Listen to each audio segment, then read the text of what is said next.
Zacarías, capítulo 12, versículos 10 y 11. Libro del profeta Zacarías, capítulo 12, versículos 10 y 11. Y derramaré sobre la casa de David y sobre los moradores de Jerusalén espíritu de gracia y de oración. Y mirarán a mí, a quien traspasaron, y llorarán como se llora por hijo unigénito, afligiéndose por él como quien se aflige por el primogénito. En aquel día habrá gran llanto en Jerusalén, como el llanto de Jalad-Limón en el valle de Megiddo. El pueblo judío había regresado a vivir a la tierra de Judea después de estar 70 años cautivos en Babilonia. Jerusalén había sido completamente destruida.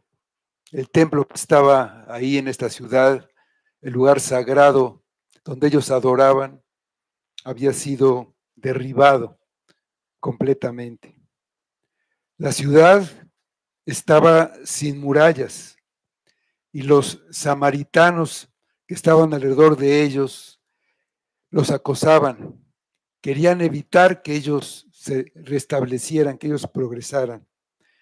Muchos de los cautivos decidieron no regresar a su tierra, se quedaron allá en Babilonia o en otros lugares. O sea, ellos eran pocos y con muchas carencias.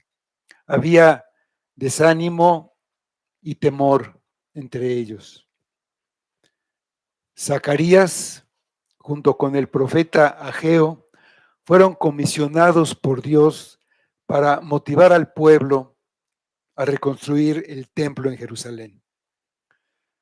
La profecía buscaba fortalecer a la comunidad en un momento de reconstrucción, inspirando esperanza en la promesa de Dios de que Él los defendería, Él los guardaría y Él los restauraría. La deportación fue causada porque el pueblo se había alejado de Dios. Y primero, en el libro de Zacarías hay un llamado al arrepentimiento. Zacarías 1 del 3 al 6 dice: Diles, pues, así ha dicho Jehová de los ejércitos.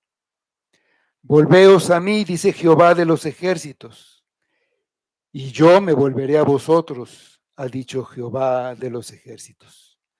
No seáis como vuestros padres, a los cuales clamaron los primeros profetas diciendo: así ha dicho Jehová de los ejércitos. Volveos ahora de vuestros malos caminos y de vuestras malas obras. Y no atendieron ni me escucharon, dice Jehová. Vuestros padres, ¿dónde están? Y los profetas han de vivir para siempre.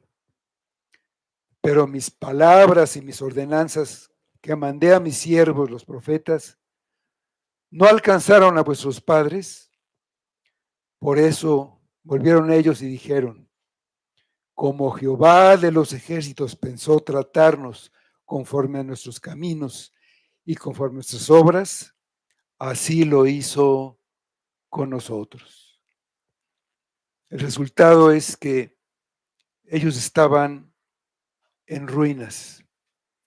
Cuando Jerusalén fue tomada, el rey de Israel fue llevado también cautivo y no había rey en Israel. Eran gobernados por otros reyes, pero Dios los restauraría. El centro del mensaje de esperanza de Zacarías era el Mesías, el ungido, un rey. Otra vez habría rey en Jerusalén. Zacarías 9:9.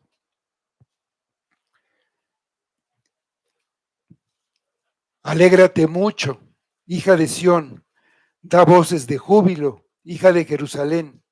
He aquí, tu rey vendrá a ti, justo y salvador, humilde y cabalgando sobre un asno, sobre un pollino, hijo de asna.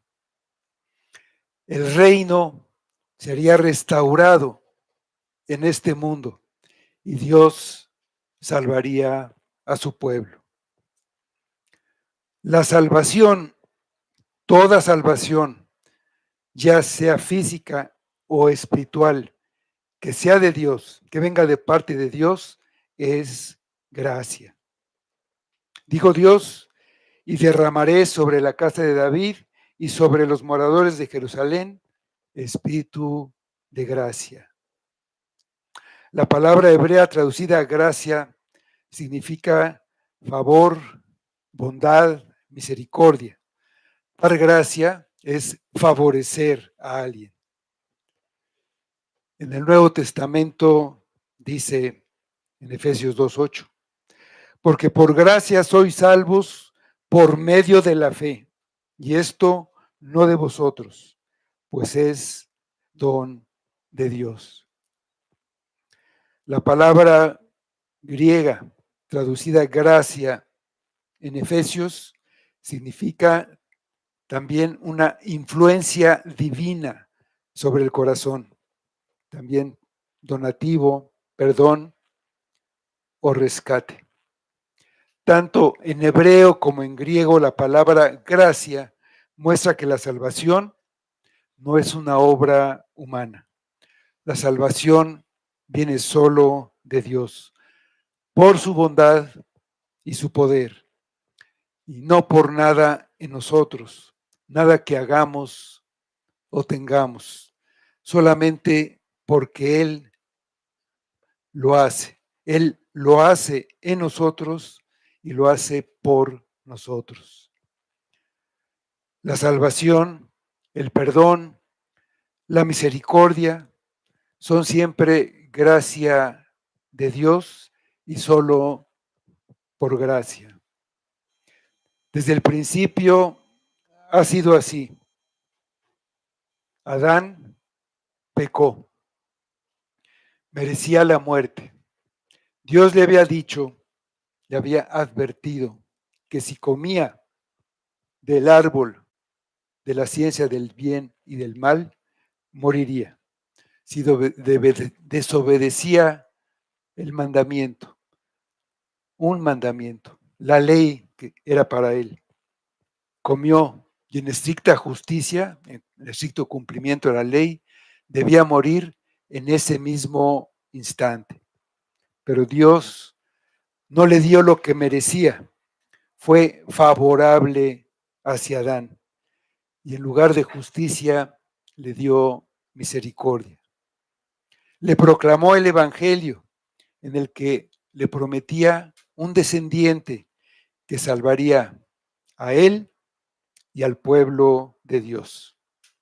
Habría dos pueblos, los dos únicos pueblos, los descendientes de la mujer y los descendientes de la serpiente.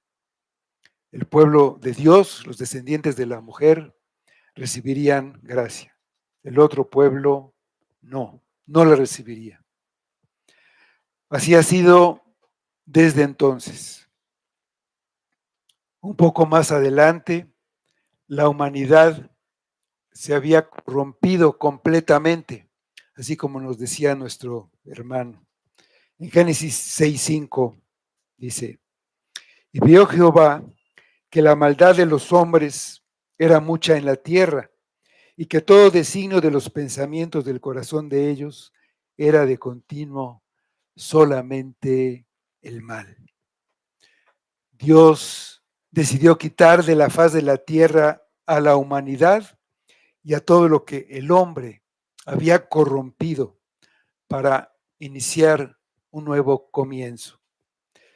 Todo sería limpiado con agua. Un diluvio acabaría con lo podrido. Hubo una excepción, un hombre llamado Noé. ¿Era este hombre mejor que los demás? No, definitivamente no. Pero la diferencia fue, en Génesis 6:8, pero Noé halló gracia ante los ojos de Jehová. La diferencia fue la gracia de Dios. Noé recibió gracia, los demás no. Primero recibió gracia y por la gracia que recibió, caminó con Dios. Recibió gracia, ahí en el versículo 8, y caminó con Dios en el versículo 9. Fíjense en el orden. Primero recibió la gracia y el versículo 9, del 9 al 11 dice, esas son las generaciones de Noé. Noé, varón justo, era perfecto en sus generaciones. Con Dios caminó Noé y engendró Noé 3 hijos, a Sem, Cam y Jafet. Y se corrompió la tierra delante de Dios y estaba la tierra llena de violencia. Tiempo después, la descendencia de Noé era idólatra. Y de entre los descendientes de Sem, hijo de Noé, Abraham, y solo Abraham recibió gracia. Y sin que hiciera nada para merecerla, le prometió ser bendición para las naciones. Y le prometió una tierra para su descendencia. Era idólatra cuando Dios lo sacó de donde vivía con su familia, lo sacó para que dejara atrás esa adoración idólatra. En el libro de Josué, capítulo 24, versículos 2 y 3, dice, y dijo Josué a todo el pueblo, así dice Jehová, Dios de Israel, vuestros padres habitaron antiguamente al otro lado del río, esto es, Taré, padre de Abraham y de Nacor, y servían a dioses extraños. Y yo tomé a vuestro padre Abraham del otro lado del río y lo traje por toda la tierra de Canaán y aumenté su descendencia y le di a Isaac. Isaac, el hijo de Abraham, según la promesa, tuvo 2 hijos, Jacob y Esaú. Jacob recibió gracia, Esaú no la recibió. Y no es por algo que hubieran hecho, ninguno la merecía. La gracia es recibir algo sin merecerlo. Vamos al libro de Romanos, capítulo 9,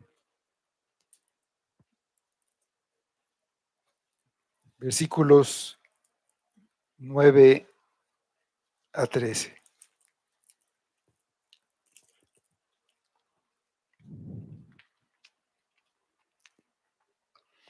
Porque la palabra de la promesa es esta: por este tiempo vendré y Sara tendrá un hijo. No solo esto, sino también cuando Rebeca concibió de uno, de Isaac, nuestro padre, pues aún no habían nacido, ni habían hecho aún ni bien ni mal, para que el propósito conforme a la elección permaneciese, no por las obras, sino por el que llama. Se le dijo, el mayor servirá al menor, como está escrito, a Jacob amé, mas a Esaú aborrecí. La lógica humana dice entonces, Dios es injusto. Pero es todo lo contrario. Justicia es dar a cada quien lo que merece, lo que le corresponde, que para todo hombre es la condenación, porque todos pecamos. Y la gracia es dar algo que no merece. Eso es bondad, es misericordia. Y Pablo responde a esta objeción de que Dios puede ser injusto porque Dios da gracia al que da gracia. No depende del que quiera. Cuando no la da, es para su propia gloria. Él tiene algo pensado, algo que puede estar oculto para nosotros. Y en Romanos 9, 14 a 18 sigue diciendo Pablo: ¿qué pues diremos? ¿Que hay injusticia en Dios? En ninguna manera. Pues a Moisés dice: tendré misericordia del que yo tenga misericordia, y me compadeceré del que yo me compadezca. Así que no depende del que quiera ni del que corre, sino de Dios que tiene misericordia. Porque la Escritura dice a Faraón: para esto mismo te he levantado, para mostrar en ti mi poder y para que mi nombre sea anunciado por toda la tierra. De manera que a quien quiere tiene misericordia, y al que quiere endurecer, endurece. No hay injusticia en dar algo a alguien, algo que no merece, así como tampoco hay la obligación de darlo a otros para que haya justicia. Vamos por un momento con Jesús frente a la tumba de Lázaro. Jesús clamó a gran voz: Lázaro, ven fuera. Y el que había muerto salió de la tumba con vida. Recibió gracia. Nadie podía decir: qué injusto. Hay muchos otros muertos aquí, que también los resucite a todos, todos coludos o todos rabones. Si no, no hay justicia. Sería ridícula esa exigencia. Así es con todos y cada uno de nosotros, estando en un estado de muerte espiritual, sin merecerlo, recibimos gracia. Efesios 2, 5. Aún estando nosotros muertos en pecados, nos dio vida juntamente con Cristo. Por gracia sois salvos. La única razón por la que alguien recibe la salvación es por gracia. Y una vez que la recibimos, podemos caminar con Dios. Podemos hacer buenas obras que antes no podíamos ni queríamos hacer. Dice Efesios 2 del 8 al 10. Porque por gracia sois salvos por medio de la fe. Y esto no de vosotros, pues es don de Dios, no por obras, para que nadie se gloríe. Porque somos hechura suya, creados en Cristo Jesús para buenas obras, las cuales Dios preparó de antemano para que anduviésemos en ellas. Nadie merece la salvación. La recibimos por la bondad de Dios, que rescata a los que Él escoge para salvarnos. No la merecemos. Dice Tito, el libro de Tito 3, del 3 al 7. Porque nosotros también éramos en otro tiempo insensatos, rebeldes, extraviados, esclavos de concupiscencias y deleites diversos, viviendo en malicia y envidia, aborrecibles y aborreciéndonos unos a otros. Pero cuando se manifestó la bondad de Dios, nuestro Salvador, y su amor para con los hombres, nos salvó, no por obras de justicia que nosotros hubiéramos hecho, sino por su misericordia, por el lavamiento de la regeneración y por la renovación en el Espíritu Santo, el cual derramó en nosotros abundantemente por Jesucristo nuestro Salvador, para que justificados por su gracia, viniésemos a ser herederos conforme a la esperanza de la vida eterna. No puedes ganar la salvación. No la ganas por ser una buena persona. No la ganas por hacer una oración o por levantar la mano y aceptar a Cristo en tu corazón. No la ganas por venir a la iglesia. No eres mejor que otros que no vengan. No eres mejor que otros no hicieron una oración o esa oración, u otros que no hicieron una decisión por Cristo. Si vas a ser salvado, es por la gracia de Dios.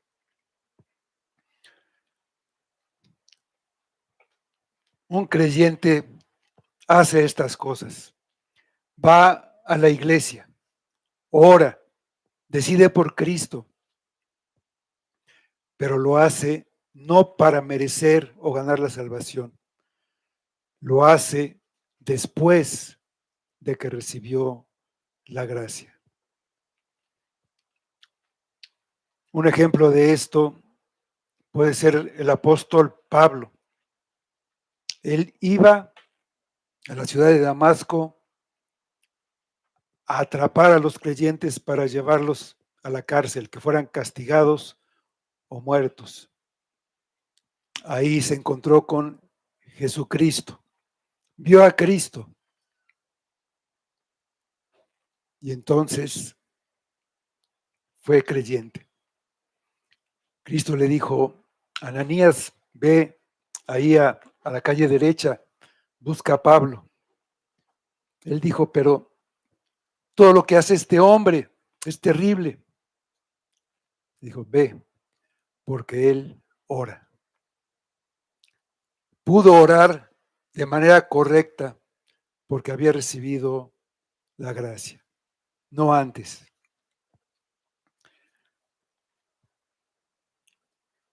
Si vas a ser salvado, es por la gracia de Dios. Derramaré gracia y llorarán.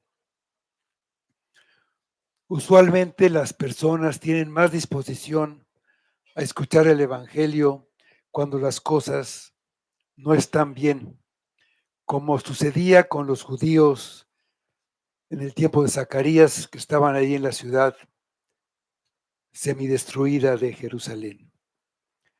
Pero la forma como usualmente Dios llama a un pecador es mostrándole su pecado y el juicio venidero. El infierno es real y tenemos que advertir a la gente para que no vayan ahí. Sería cruel dejar que la gente fuera al infierno sin advertirle al respecto. Nadie es más bondadoso que Jesús, y Él nos advirtió del infierno una y otra vez. Él dijo: ¿cómo escaparéis de la condenación del infierno? Mateo 23:33. También dijo: e irán estos al castigo eterno. Mateo 25:46. Que Dios más utilice en la conversión de las almas perdidas es mostrarles a ellas su pecado. Jesús dijo que el Espíritu de Dios convencerá al mundo de pecado. Juan 16:8. Cuando David tuvo convicción de su pecado, él dijo: mi pecado está siempre delante de mí. Salmo 51:3. Las conversiones vienen cuando Dios te hace sentir la necesidad de que Jesús perdone tus pecados y los limpie con la sangre que derramó en la cruz. Nadie viene a Cristo hasta que sienta su necesidad de Cristo. La convicción de pecado te lleva a Cristo para el perdón y la limpieza. La conversión viene cuando un pecador mira a Jesús. Y mirarán a mí a quien traspasaron. Zacarías 12:10. En Isaías 45:22, el siervo sufriente dijo: mirad a mí y sed salvos. Casi todos están mirando a sí mismos, sus propios pensamientos y sentimientos. Solo la gracia de Dios nos puede hacer apartar la mirada de nosotros mismos hacia Cristo y ser salvos por Él. Y derramaré sobre la casa de David y sobre los moradores de Jerusalén espíritu de gracia y de oración. Y mirarán a mí a quien traspasaron y llorarán como se llora por hijo unigénito, afligiéndose por él como quien se aflige por el primogénito. En aquel día habrá gran llanto en Jerusalén, como el llanto en Hadad-rimón, en el valle de Megiddo. Será derramado espíritu de gracia y oración para salvar a su pueblo. Será un derramamiento de fuerza, de poder para gracia y oración. Dios traerá gracia salvadora y oración de arrepentimiento. Y mirarán a mí a quien traspasaron y llorarán como se llora por hijo unigénito. Los judíos como nación rechazaron a Cristo. Cuando su espíritu es derramado, se volverán al que traspasaron. Su cabeza fue traspasada con espinas, sus manos y sus pies con clavos, y una lanza traspasó su costado. Ellos lo hicieron. Ellos son responsables de la crucifixión de Jesús.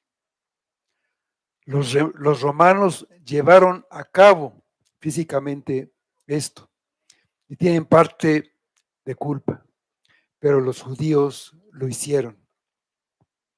En Hechos 2:23 dice: a este, entregado por el determinado consejo y anticipado conocimiento de Dios, prendisteis y matasteis por manos de inicuos, crucificándole. Mirarán, llorarán. Este es el patrón para venir a Cristo y el verdadero arrepentimiento.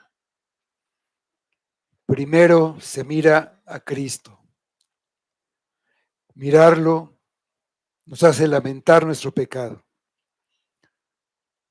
Lo primero es mirar a Cristo y entender que tus pecados fueron la causa de que fuera traspasado. Tus pecados crucificaron a Cristo. Tú crucificaste a Cristo. Mirarás al que traspasaste y lamentarás tu pecado. Llorarás por tu pecado y vendrá el arrepentimiento con gran llanto. Mira a Cristo. Míralo traspasado, derramando su sangre. Míralo y ven a Cristo. No te preguntes si eres elegido o si recibiste gracia. Solo ve a Cristo. Evangelio de Juan 6, 35 a 37. Jesús les dijo: Yo soy el pan de vida. El que a mí viene nunca tendrá hambre, y el que en mí cree no tendrá sed jamás.